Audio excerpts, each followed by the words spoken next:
This is the fifth part of a multi-part series, an interview that I did with Dick Hatch on Cornerstone Television, a television satellite station that operates out of Pittsburgh, Pennsylvania, actually in Wall, Pennsylvania, right outside the city of Pittsburgh.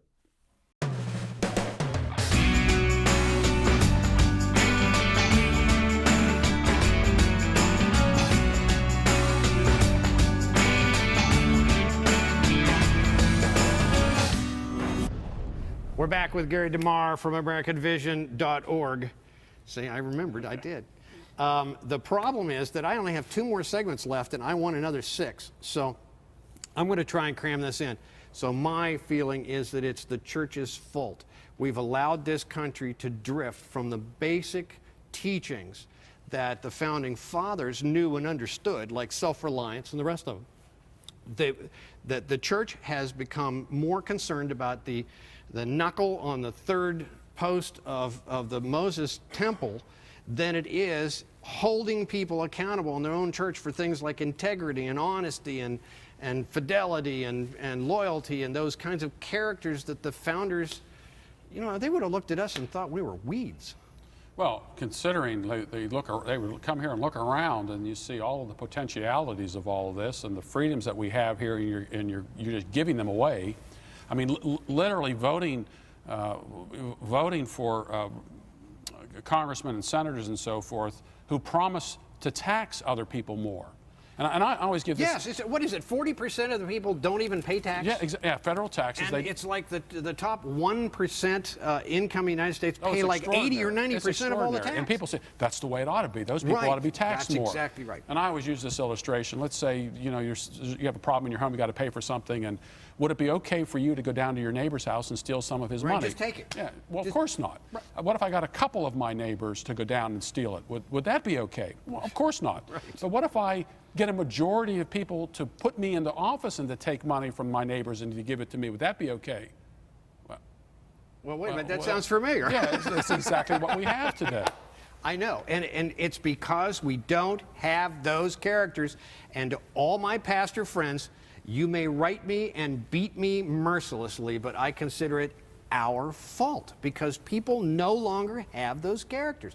They would rather sit on unemployment than take a job at McDonald's. I agree. But part of the problem is we voted for this particular system, and people are weighing they're weighing the deal here. Well, if I get off unemployment, go to McDonald's, I'm actually going to lose money, so I'm going to stay on unemployment. And so here we have the government. See, that's a moral decision. It is a character issue. Yes. I'm in the business I am. It could just be weird mentioned because I was completely out of work and dealing with cancer, and I went out every time I would heal from the surgery. I would go out and try to start doing work, and I would fix somebody's sink or I would do whatever. And then they'd come to me and tell me, you're going to die or something. I'd have to go back to surgery. But I could not just sit there. I was making 70, 80% of my salary on disability. I couldn't do it. Now, those people who won't go to McDonald's, who won't get out and won't take that loss, I have to ask, you know, it's one thing to say, well, in that case, I'll lose my house. Okay, fine. But there's a moral decision in not going to McDonald's and saying, would you like fries with that? Why do we make fun of that? Why do we make fun of people who work with their hands? You know, we think everybody should be a stockbroker. Yeah, I'm thinking of the film Cinderella Man, the boxer. I can't. His name isn't coming to me right now. I'm just as dead as you are. Yeah, and I apologize. Somebody out there is screaming it at the TV. So he's on relief. He makes this great boxing comeback. In the interim, though, he's on relief and he hates it. His children and his family are just living in almost squalor, and his agent is living in this vacant apartment, and so for putting on the show that he has all this money. But when he comes back and actually wins and all that, you see him in line at the relief office giving the money back that he had gotten.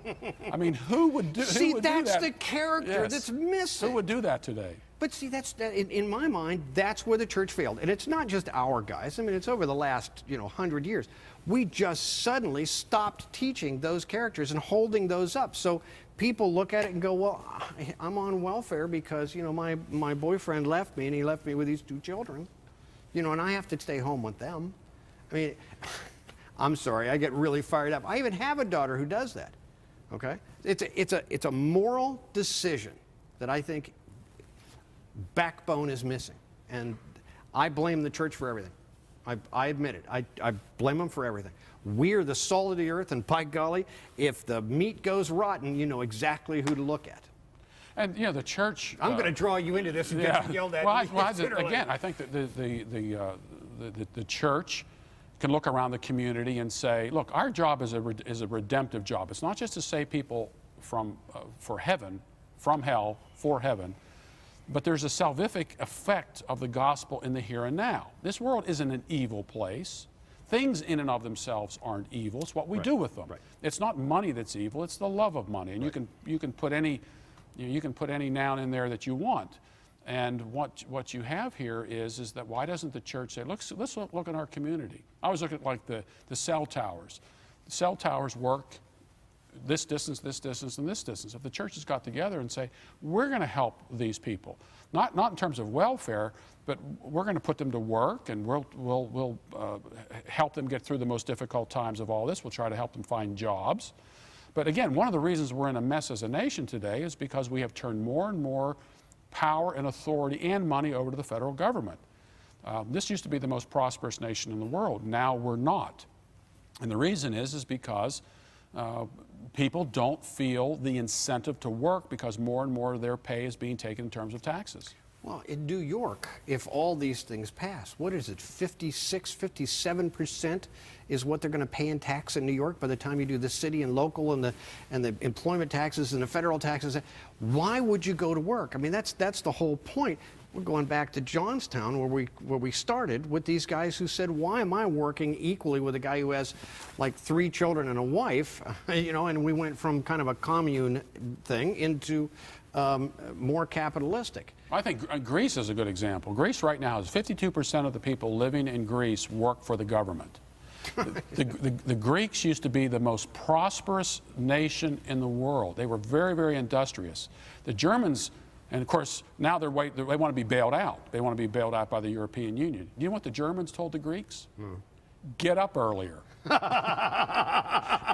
See, and we are terrified to say things like that, right. And it's ridiculous. We need to wake people up. And it sounds like, oh, this is you're so mean. It does. But it is a form of tough love. We've completely. I mean, well, listen. The only reason I don't like the tough love is because tough love with addictions and stuff. This is just. Give me a break. This is growing competent human beings. Forgive me for doing this break, but my wife taught me. I got divorced. I got a second wife. She's a psychologist. She does a lot with children. Okay. And of course, I had 3 kids from their previous marriage, and she looked at me one day and she said, you want your sons to stay around forever, don't you? And I said, oh, absolutely. I love them. She said, do you realize that the point of being a parent is to make them competent human beings who will go make their own lives? And I thought, geez, I didn't think about that. So leave and cleave. Right. Get them out. It was the happiest day of our life. Well, one of the happiest days when our children left home. Right. I'm successful. My wife said, you know, isn't this great? We did what we were supposed to do. You know, if I don't stop right now, we're not going to have any ability to say goodbye later. We'll be right back with Gary DeMar right after this.